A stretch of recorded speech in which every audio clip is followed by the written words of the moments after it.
Em nome do Senhor. Liberta essa alma, Inocêncio das almas. Oh, glória! Sai desse corpo que não Você te recebeu pertence. um Sai em nome do Senhor. cruzeiro das almas para acabar com essa vida. Eu vou acabar com ela. Não!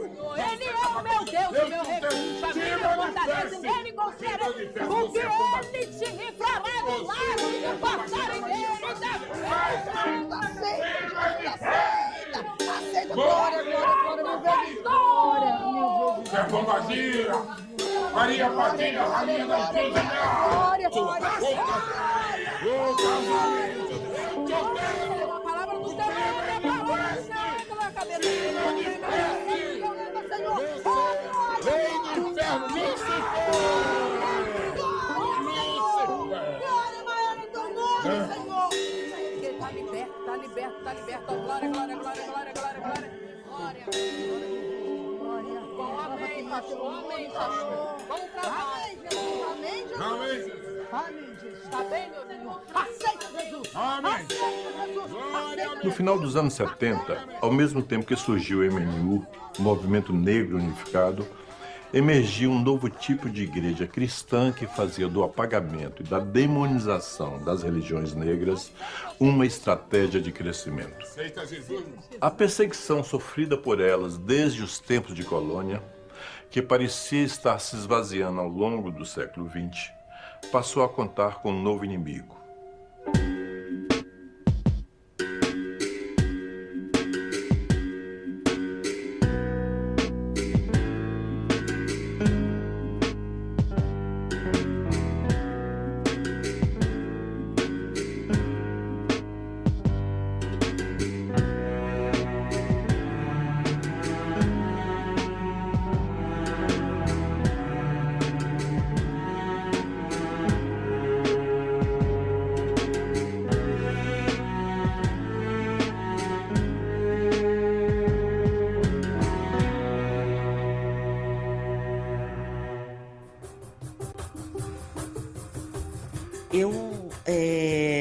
De uma família cristã, evangélica, a gente convive o tempo todo com a negação absoluta do ser negro, né?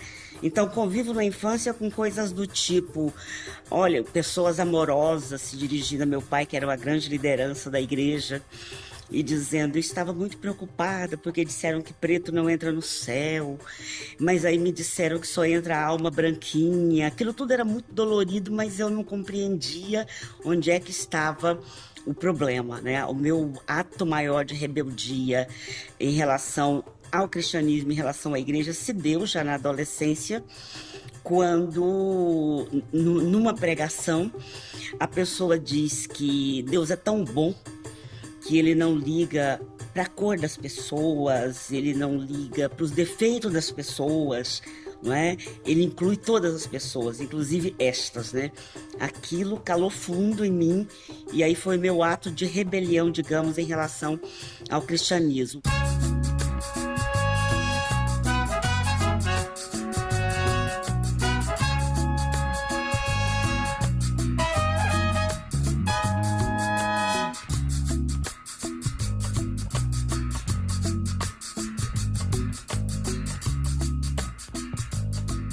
Uma sociedade extremamente racista como o Brasil, mas tinha toda uma estratégia que vendia o famoso mito da democracia racial. Então o Movimento Negro Unificado veio justamente para se confrontar com esse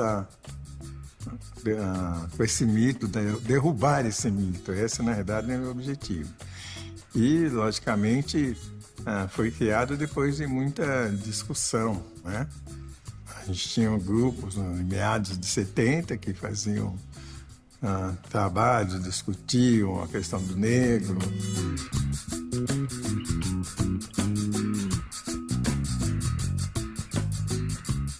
Desde o Estado Novo, essa política racial baseada na miscigenação, nessa afirmação de que seremos todos brasileiros miscigenados, ela vai ser muito forte na sociedade e vai se tornar parte da política de Estado na ditadura, né? Eu considero o racismo a soma de todos os males. considero o racismo um mal absoluto, porque é a negação do direito de ser, do direito de viver, do direito de existir.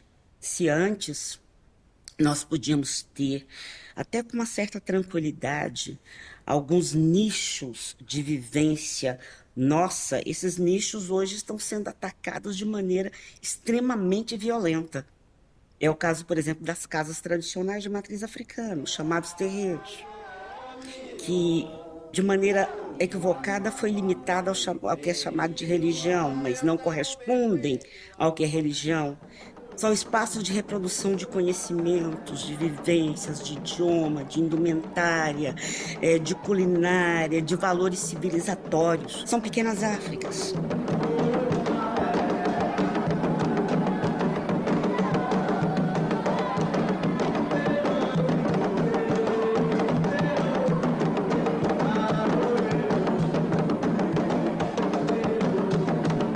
Não é intolerância, não é racismo religioso, é o racismo absoluto. Porque é a negação absoluta da África, é a negação absoluta de ferramentas ancestrais que podem nos libertar. Daí tamanha virulência em relação a esses espaços, que são espaços de libertação, não só para nós, né? Não só para nós, mas de libertação para este país.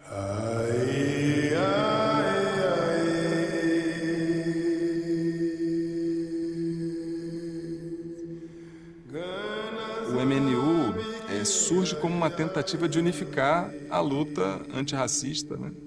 Assim como a Frente Negra também foi uma tentativa de unificar, de se constituir como uma frente que unificasse a luta da população negra por melhores condições de vida, contra o preconceito racial lá no início do século XX. Por isso, inclusive, o nome que acaba prevalecendo é o Movimento Negro Unificado, né? Inicialmente era Movimento Unificado contra a Discriminação Racial. Na luta política para a construção dessa unidade, desse movimento unificado, há também divergências que vão surgindo no próprio processo de construção desse movimento unificado.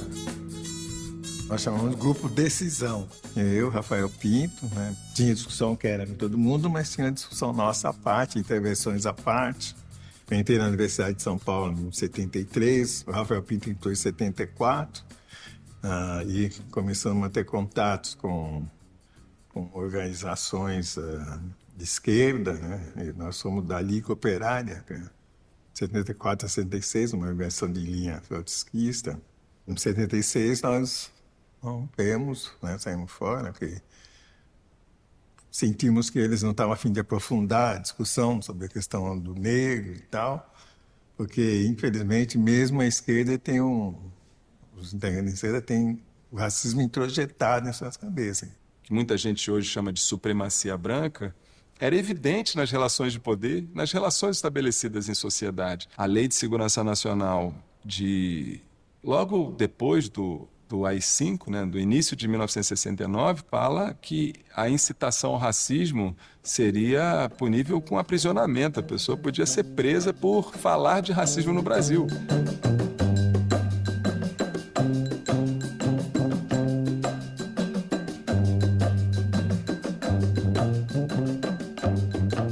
Nós participamos do Centro Cultura e Arte Negra, né, que era uma entidade criada pela Teresa Santos, o Darcy de Matos e tal. O Darcy de Matos foi quem criou o SECAM, ele que ficava lá, que pegava nossas cabeças.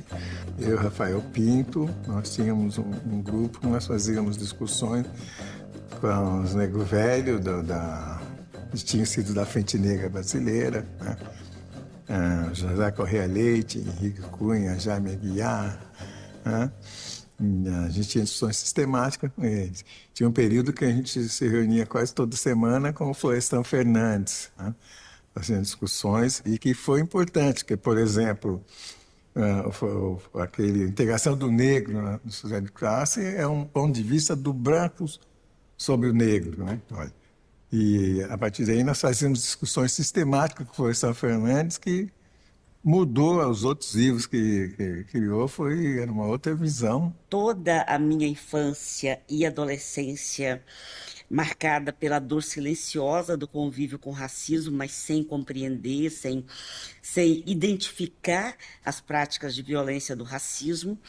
Foi aos 21 anos de idade, já morando na capital, que eu comecei a ter contato com o movimento negro e a compreender as estratégias do racismo e a me tornar uma pessoa rebelde. A partir daí eu tive contato com o movimento negro unificado, da qual fui militante durante muitos anos, tive a honra de conviver no movimento negro com Lélia, rapidamente com a Abdias, com essas nossas grandes lideranças aí, Beatriz, do nosso processo histórico, e fui me tornando uma pessoa em permanente rebelião. Quando nós lançamos publicamente o movimento Negro Educado, nós colocávamos a questão do racismo no Brasil, né? A questão do desemprego de negros, a forma que eles pagavam menos para os negros, a questão do racismo na educação, né? A questão forçávamos que tinha que estar colocando a história da África, por exemplo, e tal. Já desde o início nós já apontávamos isso. MNU foi assim, enquanto instituição, né? Uma organização política, aliás, muito importante, porque o MNU, primeiro, fazia a denúncia da não democracia racial. E, a partir daí, obrigava com que os parlamentares se comprometessem a colocar na Constituinte as nossas reivindicações. Lendo um jornal de Brasília, Correio Brasiliense, havia uma matéria dizendo que um grupo de negros havia atirado latinhas num cantor que havia cantado aquela música Negra do Cabelo Duro. Aquilo me pareceu muito interessante e eu me desloquei para Brasília, peguei um ônibus e fui procurar essas pessoas. Eu as encontrei, eram do Movimento Negro Unificado e meses depois eu participei da fundação do Movimento Negro Unificado Seção Goiás. E a partir dali eu considero que é a minha reconstrução enquanto ser humano, enquanto uma mulher negra. Benedita da Silva, 45 anos. Mulher, avó, mãe, trabalhando na luta pela comunidade. Chapéu Mangueira é minha casa, meu lugar. É aqui que eu vivo com meus filhos, com meus netos, com meu marido. E aqui aprendi muita coisa. Aprendi a ser mulher, aprendi a ser negra e que tinha que ir à luta. Eu vou começar com isso aqui, que é um presente desse cara aqui que fotografou você nesse momento, que eu acho que é um momento muito inicial da sua história política. Que maravilha! Lélia Gonzalez, Lúcia Arruda e Benedita da Silva. 3 mulheres, 3 histórias, momentos, assim, fantásticos, né? Eu estava, assim, numa campanha e apareceu na minha vida o José Eudes dizendo assim, olha, você tem que conhecer uma mulher fantástica, uma mulher extraordinária. É Lélia Gonzalez. Ela é uma intelectual do movimento negro unificado, estava candidata a federal. A Lúcia Arruda estava candidata a estadual e eu estava candidata a vereadora. A Lúcia Arruda foi eleita, eu fui eleita, mas a Lélia não foi eleita deputada federal. Eu tremendo de medo para enfrentar uma Câmara, confesso, sabia cuidar muito das coisas políticas da comunidade, de andar por aí. Enfrentei muitos debates duríssimos. Teve um dia que alguém me falou assim, eu não sou negro, não sou mulher, não sou da favela. O que eu tenho a ver com a sua campanha? Aí eu vi e falei assim, eu acho que o senhor tem razão.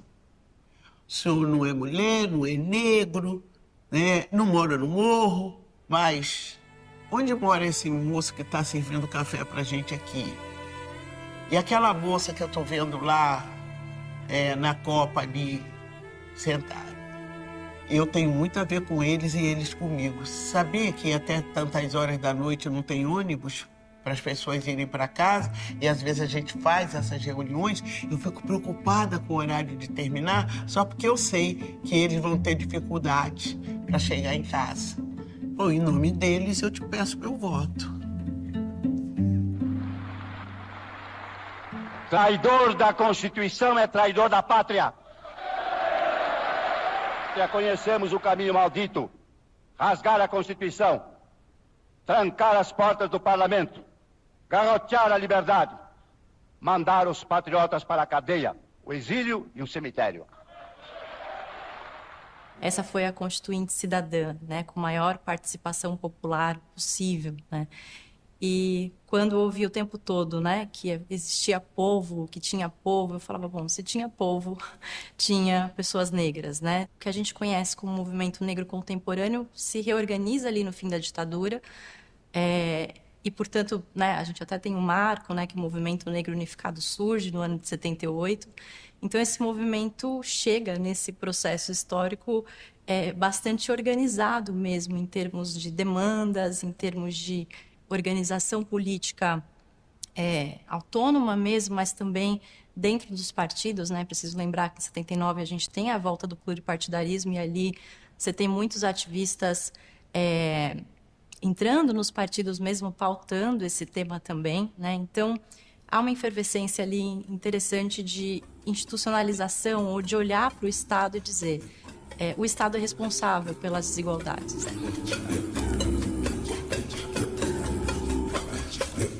Em 1986, é eleito o primeiro Congresso Nacional pós-ditadura, que também desempenha o papel de Assembleia Constituinte. Mais um marco importante, que é o ano de 1988, que é o centenário da abolição, né? Então, é quase como se esse movimento estivesse dizendo, já que a gente vai transitar para um novo regime, a gente vai ter uma nova carta, a gente precisa de um outro parágrafo na Lei Áurea, né? Que garanta direitos, que garanta, de fato, cidadania para a população negra. E é um momento também que a academia tem produzido muitos dados sobre desigualdade, então era possível provar a desigualdade de taxa de escolarização, de salário, todas essas coisas, né? A deputada Benedita da Silva era uma que carreava, né, essa questão do combate ao racismo lá. Eram poucos parlamentares negros e ela era uma. Quando eu cheguei, eu era mulher negra favelada.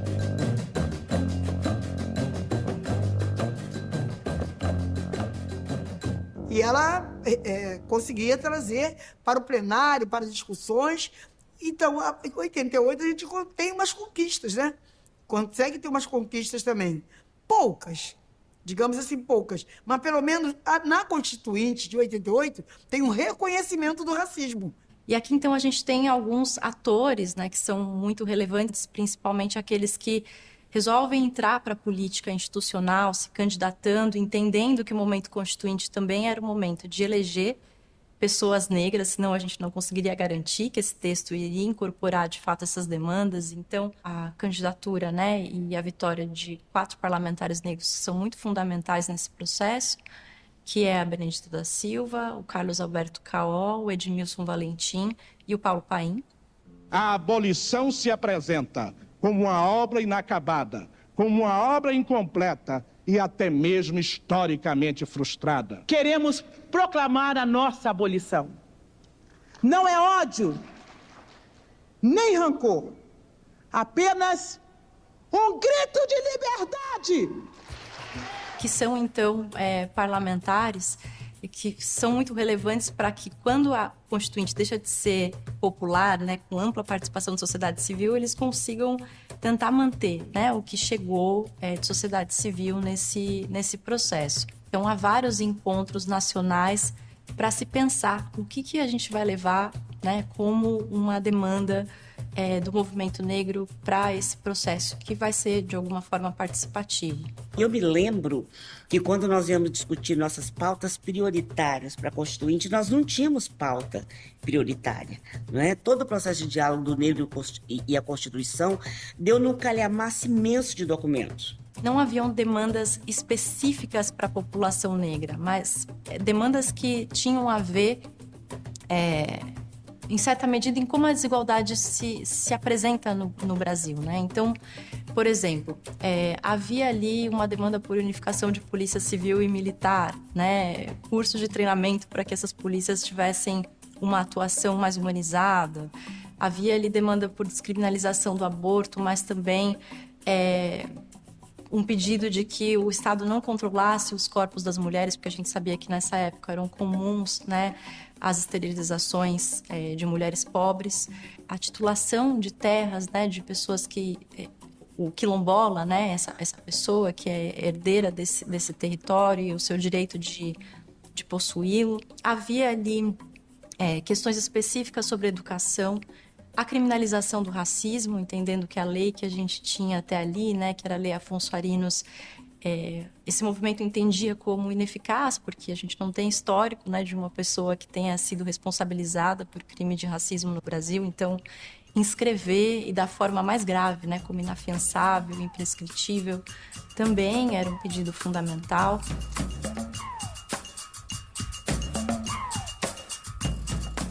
Está incorporado definitivamente ao texto constitucional a criminalização do racismo. Mas não ficou só nisso apenas a nova Constituição.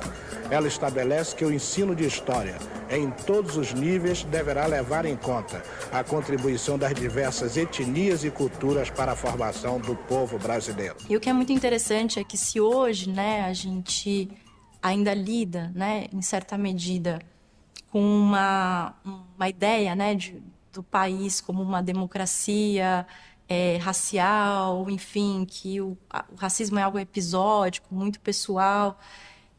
Ali era mais forte ainda, né? Porque também o discurso da democracia racial era um discurso muito forte do Estado brasileiro, principalmente na ditadura. Então, imagina esse parlamento ouvindo, né, que as desigualdades elas têm uma característica não somente econômica, mas também racial. E a gente tem ali nessas audiências públicas, na verdade, verdadeiras aulas, né, dos ativistas que participaram. Acho que destaco aqui duas que foram muito relevantes nesse processo, que foram a Lélia Gonzalez e a Helena Teodoro, né? A Lélia Gonzalez, que nessa época era assessora da deputada Benedita da Silva. Então, os discursos, né, tudo que era colocado ali era colocado de uma forma muito embasada cientificamente. 2 de fevereiro de 1987. Ecoam nesta sala as reivindicações das ruas. A nação quer mudar. A nação deve mudar. A nação vai mudar. É um processo que talvez seja a primeira vez que o Estado se defronte, né, com um contradiscurso, né, com um discurso outro que na verdade diz, olha, a gente vai falar assim sobre a desigualdade racial brasileira, e ela se coloca nesses termos, e é preciso que o Estado se responsabilize, é preciso que haja políticas públicas específicas, né? Colocar a questão do negro numa sociedade como a nossa é falar de um período histórico de construção de uma sociedade. Construção essa que resultou em um grande país como o nosso e que, em última instância, resultou também para os construtores deste país num processo de marginalização e discriminação. Invocamos aqui as palavras de Joaquim Nabuco ao afirmar que o africano e o afro-brasileiro trabalham para os outros, ou seja, construir uma sociedade para classe e raça dominante. E falar de sociedade brasileira, falar de um processo histórico e de um processo social, é falar justamente da contribuição que o negro traz para essa sociedade. Por outro lado, é falar de um silêncio e de uma marginalização de mecanismos que são desenvolvidos no interior desta sociedade, para que ela se veja a si própria como uma sociedade branca, continental, masculina, diga-se de passagem. Ao levarmos em consideração que a ideologia é veiculada nos meios de comunicação, na escola, nas teorias de prática e pedagógica, vamos constatar o quê? Sabemos sempre que a escolha de um sistema de representação, de classificação, de valoração e de significação nos remete sempre a uma cultura dominante. No caso da sociedade brasileira, apesar da contribuição extraordinária que o negro trouxe, vamos perceber que a cultura, a classe e raça dominante impõem a toda esta sociedade uma visão alienada de si. No Rio de Janeiro, o Partido dos Trabalhadores tinha pouco espaço por conta do PDT, que é um partido que ganhou muita força no Rio de Janeiro com as eleições do Brizola, com o retorno do Abdias do Nascimento, que se torna depois senador, mas que trabalha ali com a formação do Partido Trabalhista.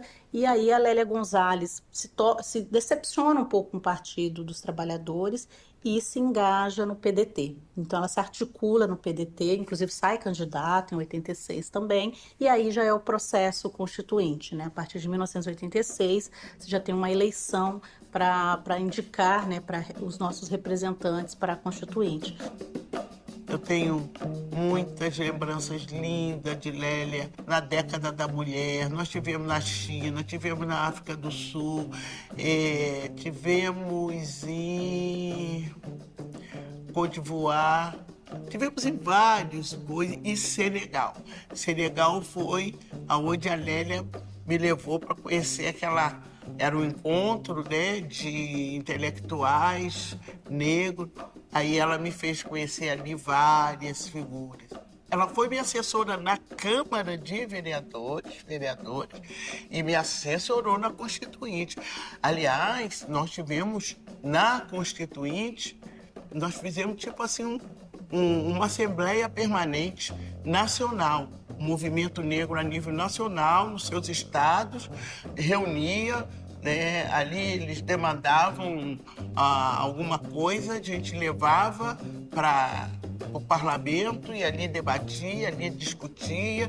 Foi assim das mulheres com o lobby do batom, foi também a questão racial. A Constituinte de 87, né, e a Constituição de 88, mas sobretudo o movimento Constituinte, mobilizou muitos movimentos sociais, né, inclusive os movimentos negros, indígenas, LGBT, de deficientes, numa comissão que eu acho extremamente importante, que foi a comissão coordenada pela Benedita da Silva. No momento final, na hora de aprovar o texto da lei, foi quando se formou o Centrão, que está aí até hoje, né, tem um recuo e muitos das outras comissões que tratavam dos direitos sociais, da questão da terra, muita coisa recuou. Né? Então, com certeza, ao mesmo tempo que essa comissão conseguiu inserir o direito à terra aos quilombolas, porque eles achavam que não tinha quilombo no Brasil, a pluralidade cultural nos artigos 215 e 216, a não discriminação de raça, gênero, religião, blá, blá, blá, são questões pequenas que naquele momento a própria esquerda não considerava muito importante e não ameaçou, né, o novo consenso, né, de centrão, né, de centro-direita, não se sentiu ameaçado, mas que foram responsáveis por toda a transformação dos últimos 30 anos. Aqui estão presentes os quilombolas no Brasil. Na rua, na terra, quem disse que sumiu? Aqui estão presentes quem é que vai fazer os quilombolas no Brasil? Na rua, na terra, quem disse que sumiu? Aqui estão presentes os quilombolas no Brasil. Na rua, na terra, quem disse que sumiu? Aqui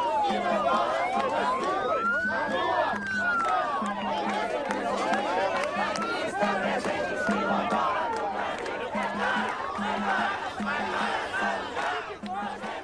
Em relação à questão quilombola, é bastante interessante pensar que esse é um artigo, né, que entra e sai do mesmo jeito do processo constituinte, né? Isso me deixou bastante curiosa, porque tudo foi descaracterizado, mas esse artigo não, fosse cedido a titulação para os remanescentes de quilombo sem alteração. Eu acho que isso só passou porque o parlamento não tinha dimensão do quão quilombola é o Brasil. Que é uma coisa fantástica, porque essa imensidão de quilombos espalhada pelo país nos dá também a dimensão do quanto o negro se rebelou e lutou contra a escravidão, se aquilombando. A experiência de resistência quilombola é uma experiência que aconteceu em todo o território nacional e foi uma das formas mais agudas, não é, de resistência à escravização. A partir da atuação do movimento negro, né, o direito se torna um lugar de disputa e no qual o silêncio sobre a questão racial já não pode mais imperar, né? Apesar da Constituinte estabelecer nas disposições transitórias o direito da população quilombola aos territórios, a necessidade de titular, isso não caminha.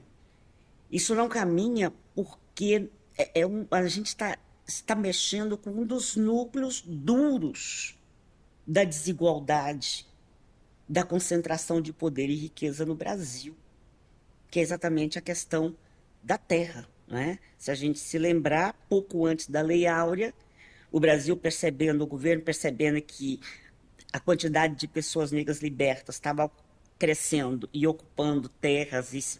Então, criou-se a Lei de Terras, né? Determinando que para ter terra teria que comprar.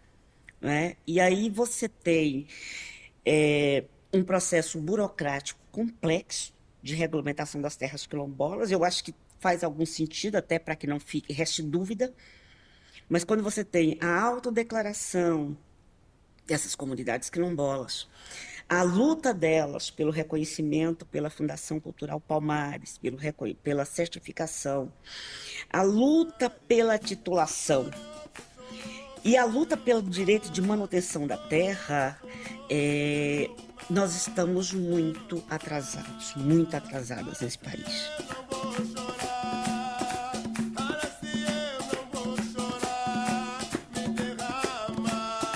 Nos anos 90, havia inclusive historiadores que diziam assim, não pode todo mundo ser quilombo, mas de fato, né, todo o campesinato negro, todo o campo negro, né, que existia no Brasil vai se remobilizar e se reorganizar, sobretudo o campo negro tradicional enquanto quilombola.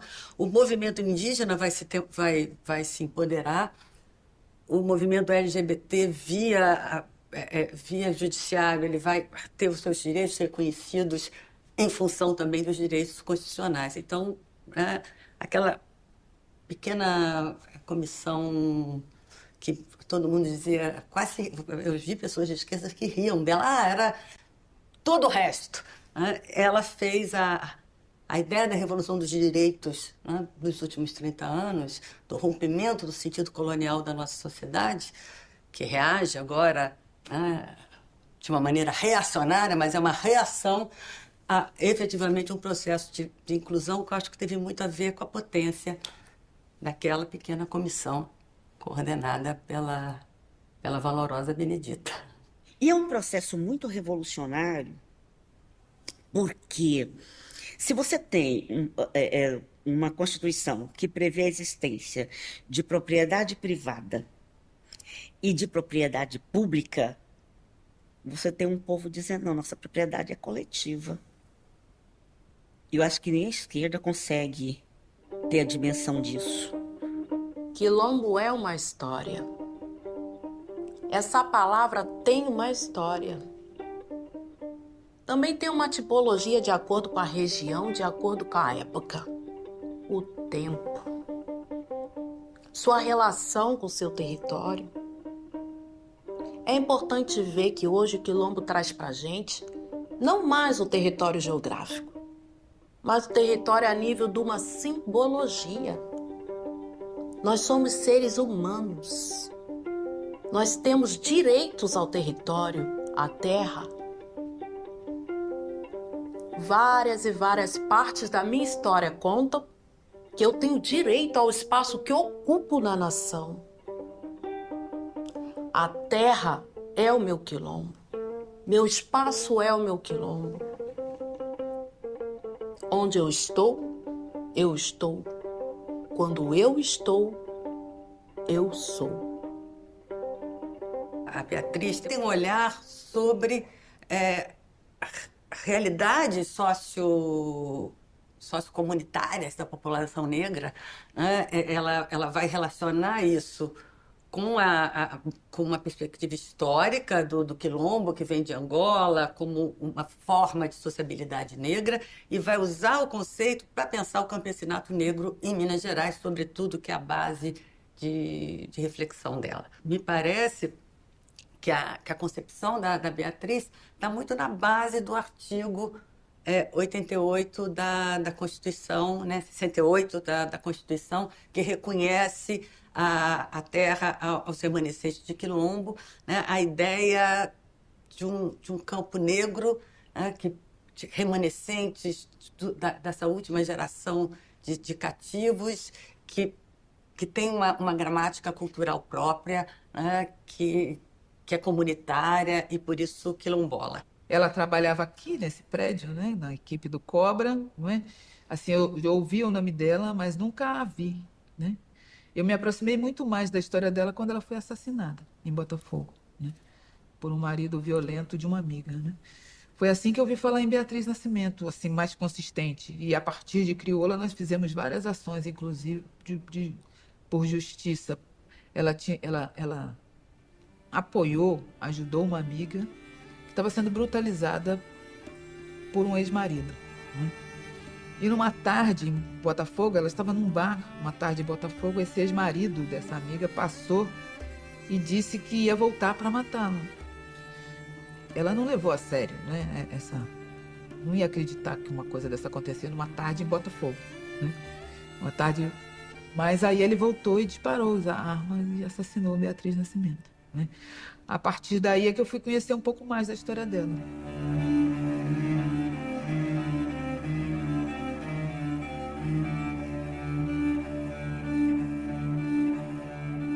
Agora nós temos muitas mulheres negras liderança, aliás, são as mulheres negras que mais se elegem, né? E a gente começou a ver que a gente tinha que ter um movimento específico. Teria que ter uma hora para te contar o que foi Bertioga, né? Eu participei do movimento de mulheres negras, que tentamos entrar no Congresso Latino-Americano, que foi em Bertioga. E na época era R$400 a inscrição. E aí a gente não tinha dinheiro para pagar, todo mundo não tinha, mas a gente queria participar. Era no Brasil e a gente queria participar. Nós conseguimos um ônibus e fomos para Bertioga. Chegou lá, elas não deixaram a gente entrar. Também aí que eu digo que foi o rompimento com o movimento feminista branco. Não deixou a gente entrar. E aí depois de 3 dias lá fora, ela falou, pode deixar entrar uma pessoa para falar. O pessoal, a Jurema. Aí me indicaram, eu fui lá, dentro do encontro, fiz a defesa, que a gente tinha direito de participar. Como é que tinha encontro latino-americano no Brasil, as mulheres negras não iam participar, porque pelo valor, só as mulheres brancas estavam participando. Eu falei, claro que não adiantou nada, mas entrou para a história, e aí a gente volta de Bertioga, na cara, ó, movimento branco não dá, movimento negro, os homens, a maioria, naquela época. Aí falou, ó, vamos criar o nosso movimento. Aí começamos a criar movimentos. Aí surgiu Crioula, o Nizinga, com a Lélia Gonzalez, Nizinga, Coletivo de Mulheres Negras, com Sueli Carneiro, surge o Galé 10, e foi surgindo assim nacionalmente, que eu entendo que hoje é quem dá a linha no movimento negro são as mulheres, e não é por menos. Porque são as mulheres que estão na porta da cadeia.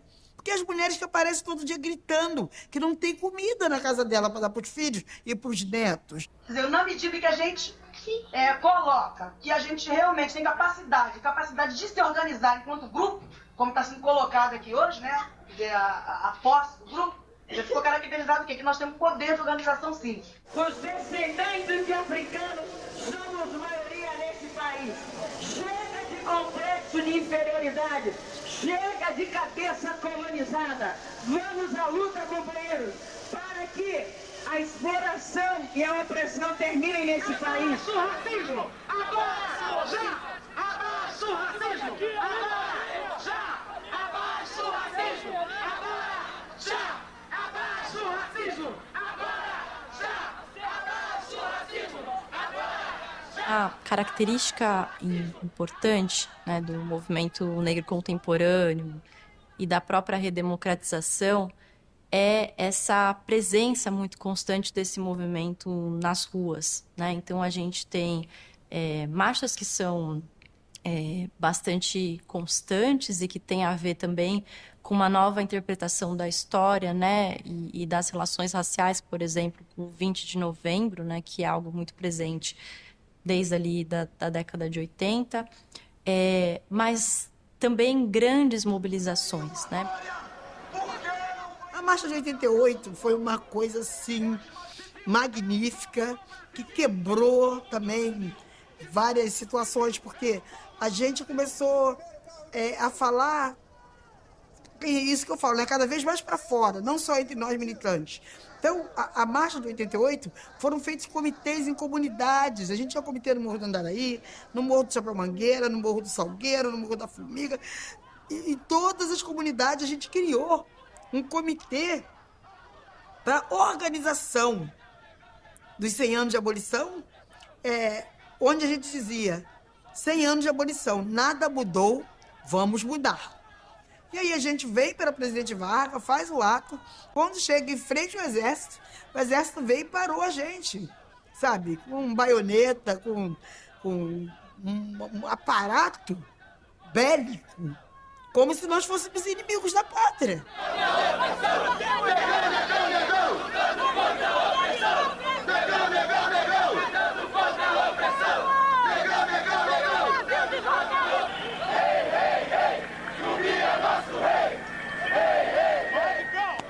Eu chorava de raiva.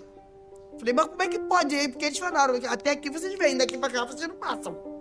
E foi, assim, uma coisa estrondosa, ver o nível do não entendimento desse país do direito que a população negra, né, que é a questão da democracia, que os que se sentem ofendidos e não atendidos pelo Estado têm o direito de marchar. Acabou que o tiro saiu pela culatra, né? O que eles fizeram contra nós, capa de todos os jornais, né? Do New York Times, todo mundo noticiou o que aconteceu com a população negra no Brasil, que quis fazer uma marcha, né? Mas essa história oficial que é passada sobre Zumbi é a que faz com que o povo brasileiro não entenda que Zumbi dos Palmares foi o maior líder político que o Brasil conheceu. E que Palmares foi a república que nós queremos construir, fraterna, solidária, igualitária, onde a mistura de raças era essencialmente de negro, de índio e dos brancos pobres. Essa história nós vamos começar a escrever agora. Quilombo não morreu, por isso aqui estou eu. A Marcha Zumbi, ela foi, digamos assim, que seria quase que uma revanche de 88, né? Assim, onde a gente faz uma marcha, e aí é em Brasília, né? Com uma característica de frente para o poder, né? E para os três poderes, colocar a situação da população negra. Né? Olha, e aí foi ficando, assim, foi uma marcha que teve um potencial muito grande. Vários parlamentares saíram e vieram falar conosco, né? E assim, e o nível de então, importante, porque, por exemplo, a marcha dos 100 anos, feita aqui no Rio, ela veio gente de vários estados.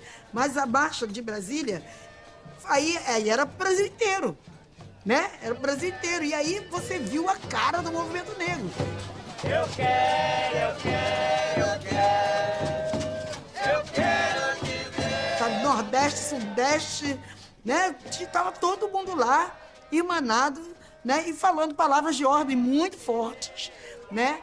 Que fizeram, com certeza, os poderosos repensarem. Hoje é dia de negro. Queremos escola, queremos emprego.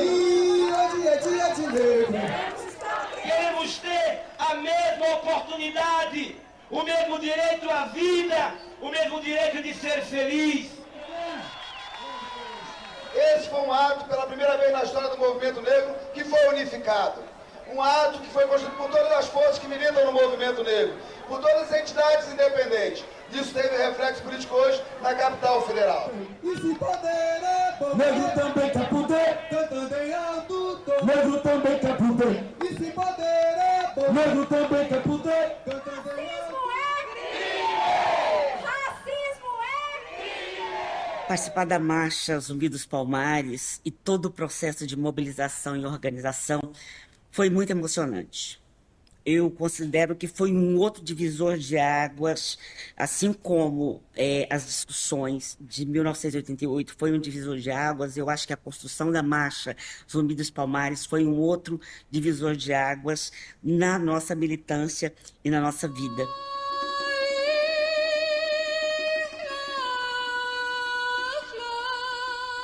Na cidade sul-africana de Durban, foi realizada a Conferência Mundial contra o Racismo, a Discriminação Racial, a Xenofobia e Intolerâncias Correlatas, que teve a participação marcante, destacada do Brasil, com uma delegação de quase 250 pessoas. A Conferência Internacional de Durban é vista pelo movimento negro como um lugar bastante estratégico no sentido da internacionalização da discussão da questão racial no Brasil. Eu não sei se a gente teria Durban do jeito que foi, se não fosse a própria experiência e a própria atuação de mulheres negras nesse período e essa experiência que se tem no movimento de mulheres, né? Então, acho que isso também é bastante relevante dizer, e não é à toa, né, que a Gina Roland é a relatora, não é à toa que Sueli Carneiro é uma das articuladoras das pré-conferências regionais que acontecem na América Latina. O Brasil passa a ser visto mesmo como um paradigma muito importante para a América Latina. Aqui a gente tem algo bastante relevante da quebra do silêncio também na região, né? Não só no país.